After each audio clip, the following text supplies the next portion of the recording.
Bem-vindos ao podcast da Neurotalks, um podcast feito por neurologistas para todos.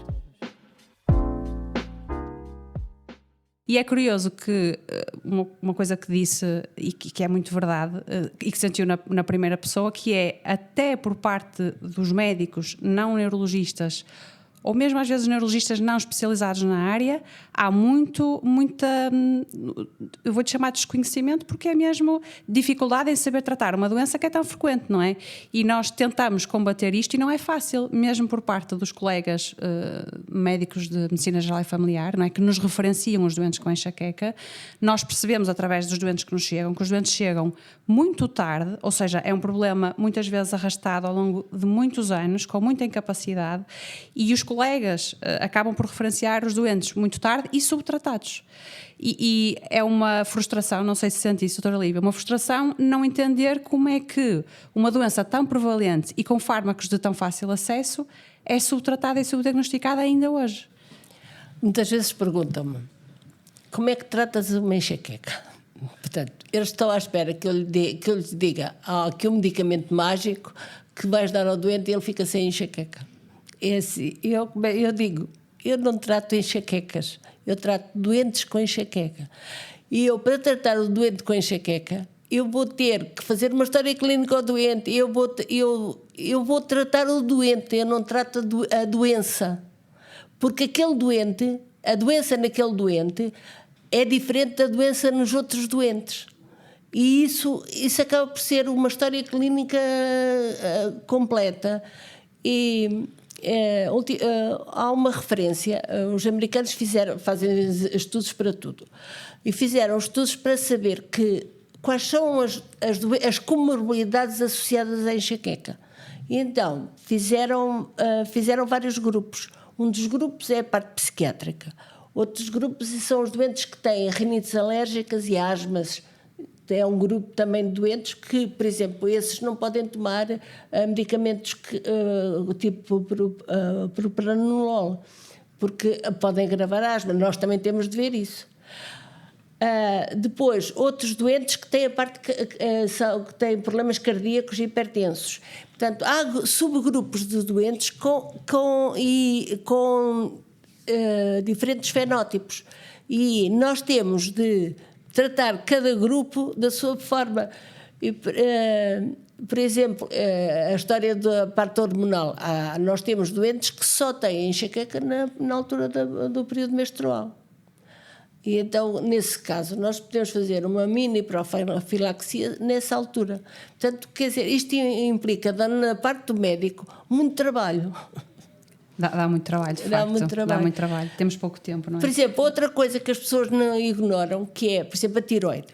Muitas vezes os nossos doentes têm formas subclínicas de hipotiroidismo e que melhoram se levarem uma terapêutica hormonal substitutiva. Portanto, há aqui uma panóplia de abordagens que não é só o fármaco, não é? É a avaliação completa do doente. E de que forma é que podíamos melhorar também a referenciação a partir dos cuidados de saúde primária? Quando é que o neurologista deveria ver estes doentes? Ou como é que podíamos melhorar também o acompanhamento que se tem em cuidados de saúde primária? Uma vez que, para nós, a nossa percepção é que nós e os colegas também dos centros de saúde igual temos cada vez menos tempo, não é? Como é que poderíamos melhorar esse seguimento? Uma das coisas é o que estamos a fazer hoje, que é informar. Informar, alertar para isso, alertar que eu sou de uma geração que fui médica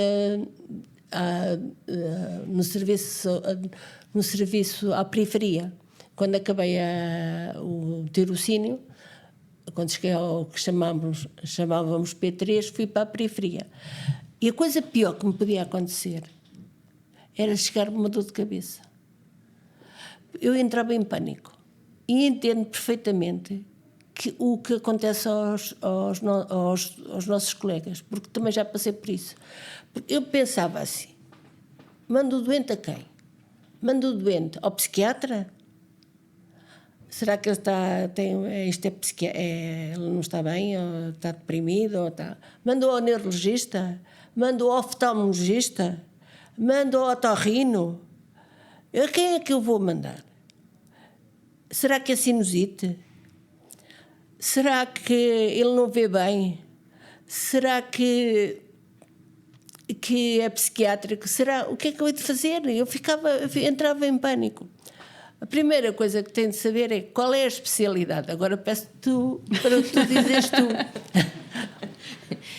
Eu acho que também lá está, é como a doutora Lívia diz, é a história clínica e o contexto do doente, não é? Nós, ao ver o doente a primeira vez, é perceber isso, se é a primeira vez ou não, se há história familiar ou não, não é? Se há algum dos sinais de alarme.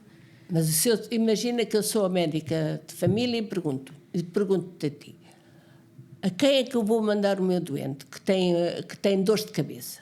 Primeira coisa é que o doente não tem enxaqueca à partida. Lá à partida tem dores de cabeça. Isso é a primeira coisa. A primeira coisa é fazer o diagnóstico. Eu vou mandar um doente que tem dores de cabeça. E então, vou mandar a quem? Quem é o especialista para as dores de cabeça? Pois, será? É o neurologista. Sem dúvida. Porquê?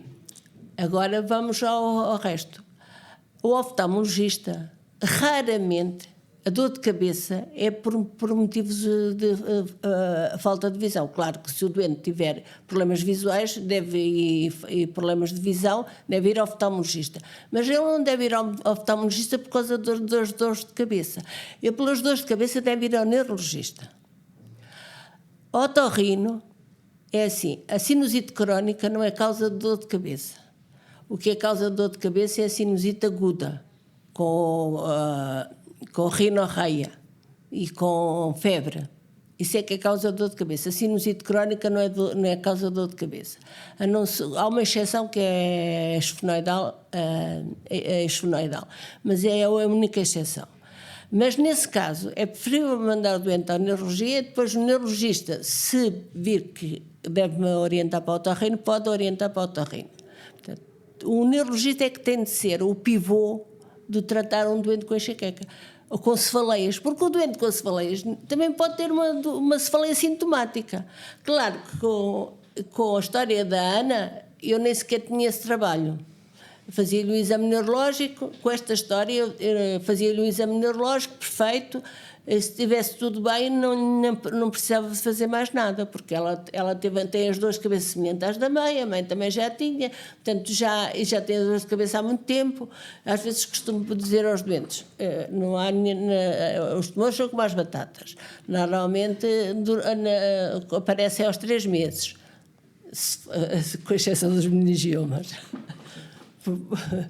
Mas também é uma coisa que nós temos de pensar, que pode ser uma cefaleia sintomática, não é? Quando estamos perante um doente, temos de fazer uma história clínica bem feita, um exame neurológico e ver se é uma enxaqueca, uma cefaleia sintomática ou outro tipo de dor de cabeça que nós chamamos de primárias, não é? Só para clarificar quem nos está a ouvir, portanto, cefaleia sintomática é a dor de cabeça que surge porque há um problema de facto, outro problema que está a causar a dor de cabeça. E nós vemos isto muito nos nossos doentes que nos chegam com não só com enxaqueca, mas com dores de cabeça no global. Há um grande grupo de doentes que chega e tem um pânico, um pavor e está convencido de que só pode ser um tumor. Porque para doer tanto só pode ser um tumor. E a enxaqueca, de facto, é uma dor muito forte, que dá muitos sintomas além da dor, não é?